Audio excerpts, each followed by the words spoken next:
So the cross is more than a historical event. It is a living symbol.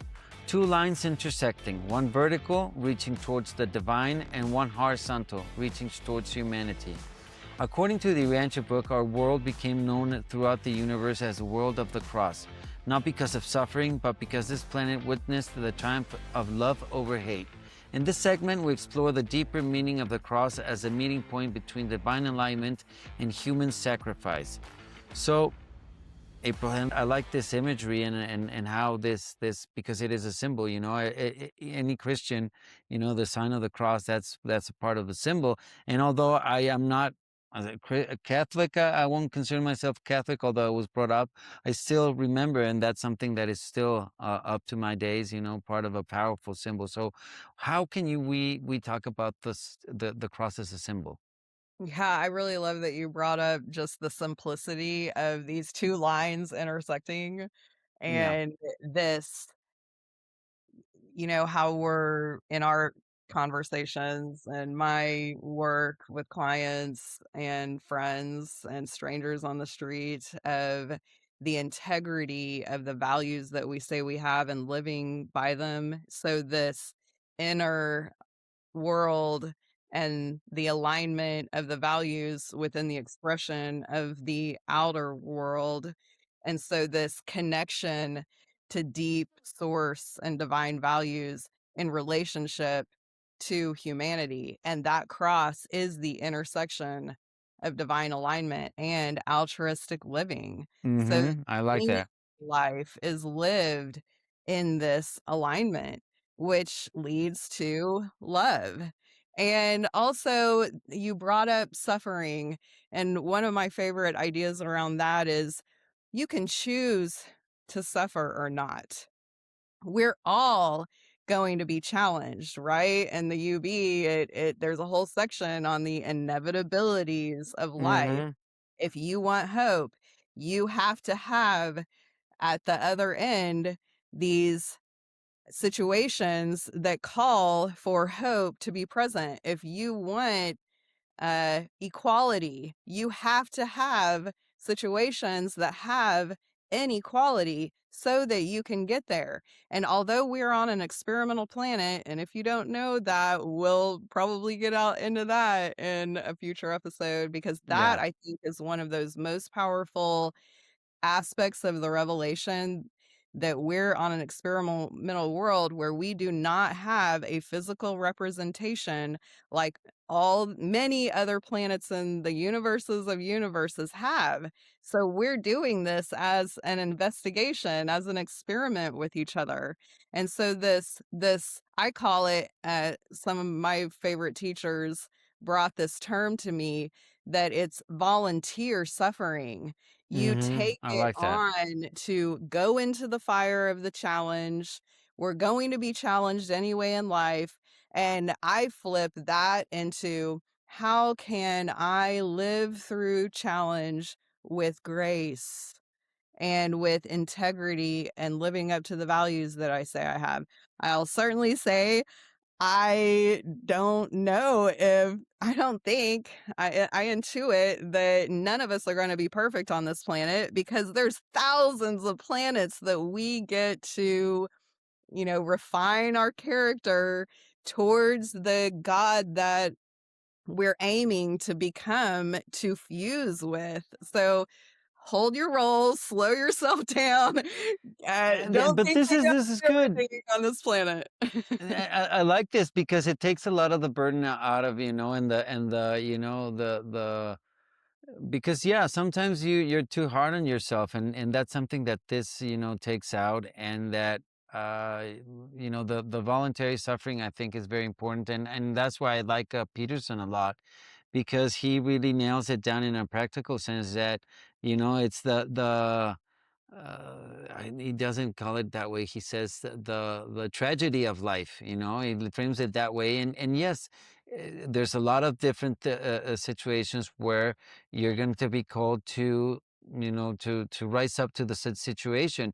And we've talked about this before, and it's very important, you know, that you humbly, you know, go through those processes and learn from them, do the best, because that's what happens. You don't go, you never go into battle, say thinking that you're going to survive. You never know what's going to happen. You never go through many of the challenges knowing if you're going to survive them. And you just go and do your best and hope for the best, and base a lot on faith. And I think that's another part, that I like about the cross, and the way that Jesus went through that process.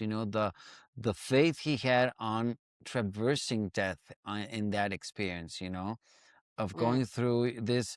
I always, when I was a kid, and I always hated going to the dentist, but I had to, it was kind of that, I was okay, I have to go and suffer through this process, but at the end I'll be saved. I'll be good. This too will pass. But take it to another level, of course. But I imagine that, and I always, I saw Jesus, and that was my kind of my strength in there, to go through that process. Hmm.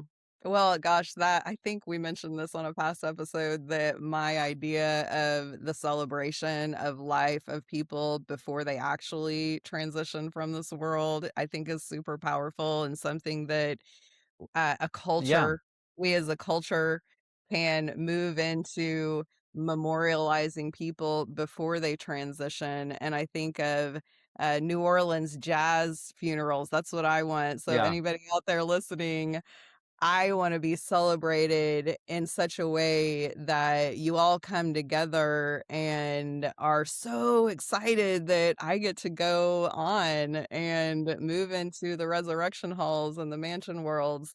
And that is another yeah. key point of what the revelation brings to us. You and I were chatting before we got on this call that shifting the vision of what's happening after death gives us much more comfort to face death in this human form. So the unknown, the unexpected, or even the vision of the boring nature of people just playing harps on a cloud for eternity. We get to, I'm so excited about this. You can feel it in my smile that it is a freaking adventure for Yes. eternity. Once we fuse with God after thousands of world of refining our character, then we get to go out and do and teach and minister planets and apply for job offers that resonate with our core being and the skills that we've come to really embody.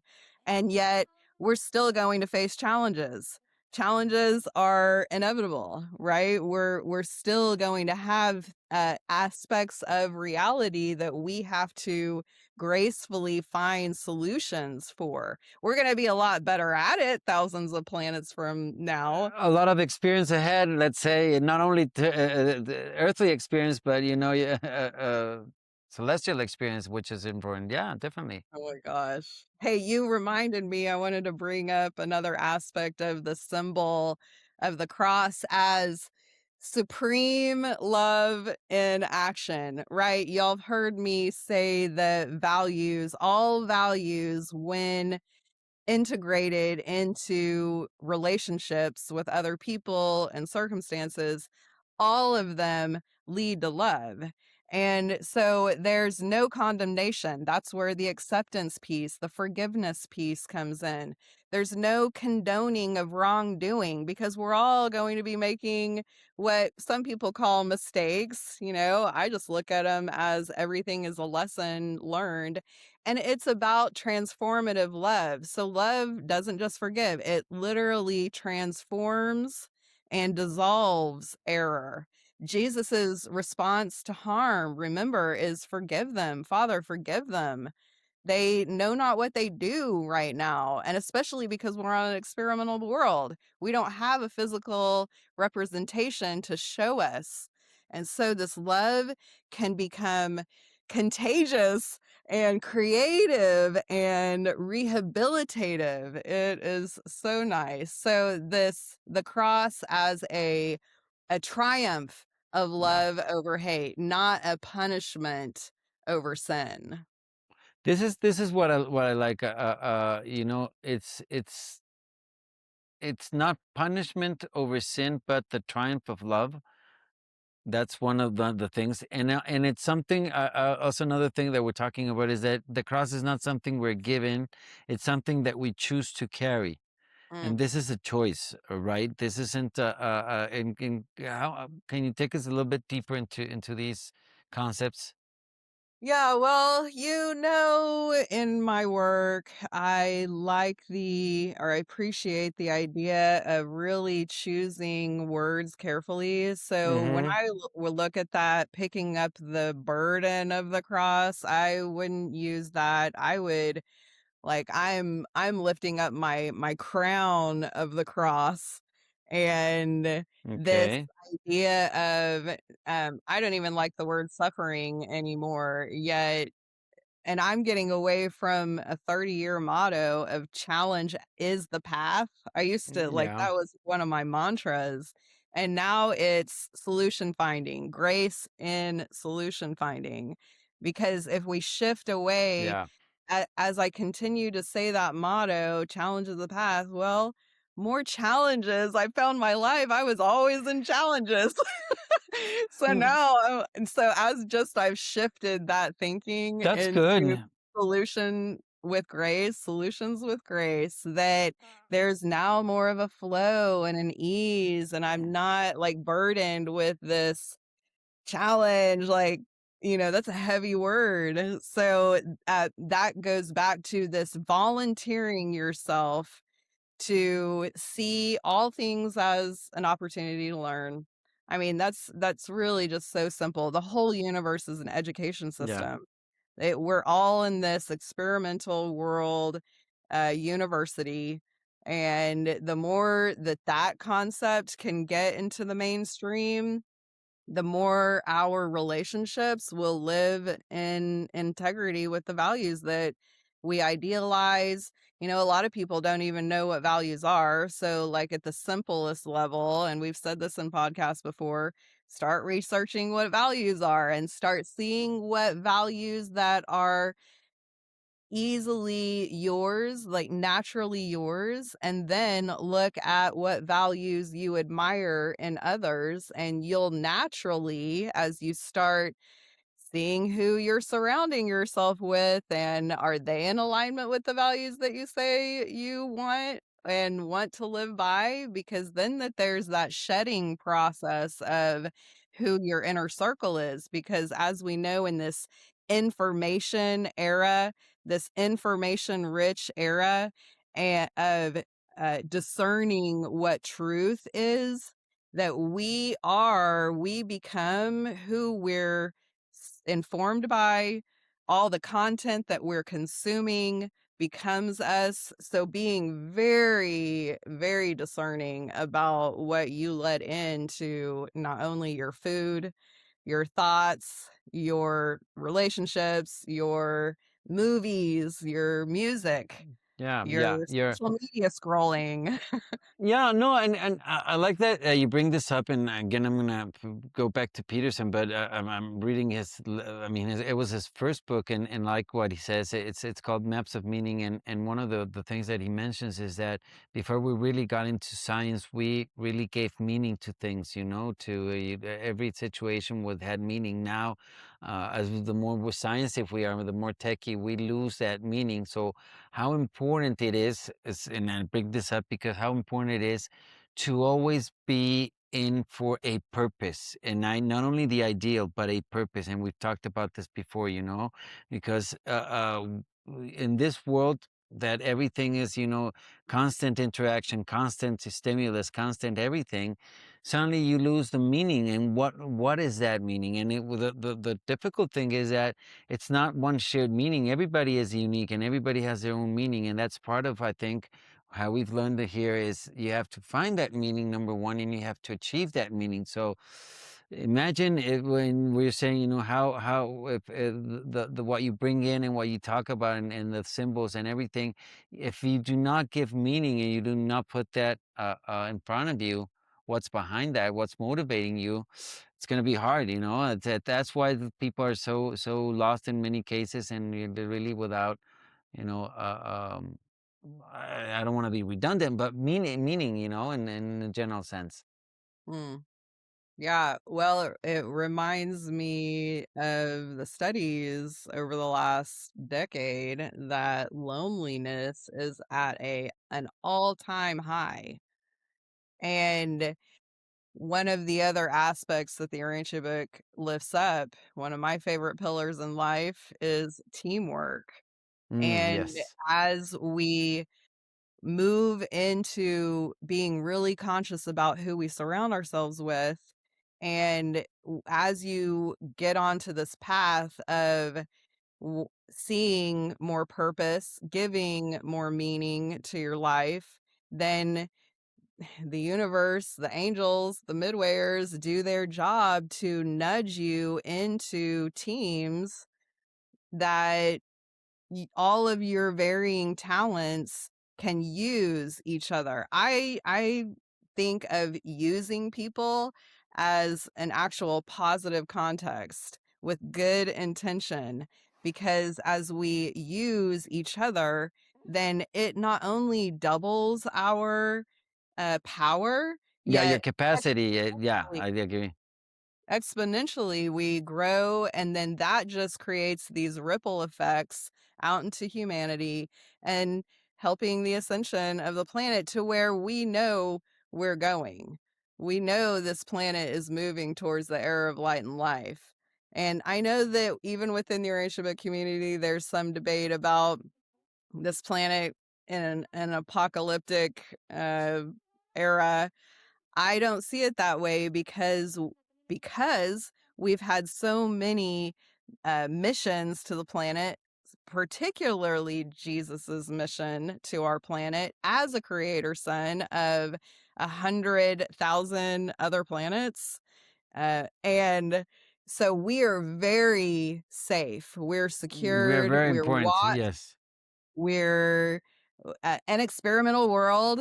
So I truly, in all of my heart, I look forward to being out in the cosmos and one day hearing about the beckoning, the ringing of the bells that Urantia came into the era of light and life, because I know it's going to happen. So bringing these practical tools, as you and I love to do for our human family, of thinking eternally, I think that is another idea. If getting out of this planet is our only thing, thinking eternally, and we are in this just blip of the experience, this, snap of a finger, it's going to be over.